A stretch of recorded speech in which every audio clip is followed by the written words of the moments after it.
Ladies and gentleman, এখন আমি আপনাদের সঙ্গে সেই দ্বিতীয় অভ্যাসের কথা বলতে চাই, যে অভ্যাসটা মানুষকে সারা জীবন গরিব করে রাখে। এই অভ্যাসটা হলো ট্র্যাপে পড়ে যাওয়া, টাকার ট্র্যাপে। এগুলো কোনো দুর্ঘটনা নয়, এগুলো পরিকল্পিত ট্র্যাপ।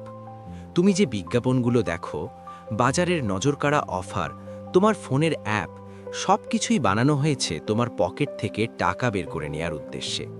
তুমি যদি এগুলো চিনতে না পারো, সঠিকটা বাছাই করতে না পারো, তাহলে সারা জীবন কঠোর পরিশ্রম করে গেলেও শেষমেশ শূন্য হাতে দাঁড়িয়ে থাকতে হবে। একটু ভেবে দেখো, বেশিরভাগ মানুষই যখন হঠাৎ করে একটু বেশি টাকা পায়, তখন তারা কি করে? বিনিয়োগ করে? না। সেভ করে? সেটাও না। তারা কি করে জানো? তারা নতুন কোনো একটা জিনিস কিনে ফেলে। নতুন ফোন, গাড়ি, বড় টিভি, নতুন কাপড় বা দামি রেস্টুরেন্টে ডিনার করে। তারা এটাকে বলে নিজেকে পুরস্কার দেয়া। কিন্তু তারা যে সত্যটা বোঝে না, সেটা হলো গরিব মানুষ নিজেকে ধনী দেখাতে খরচ করে, আর ধনী মানুষ ধনী থাকতে খরচ করে। ওয়ারেন বাফেট আজও সেই বাড়িতেই থাকেন যেটা তিনি বহু বছর আগে কিনেছিলেন।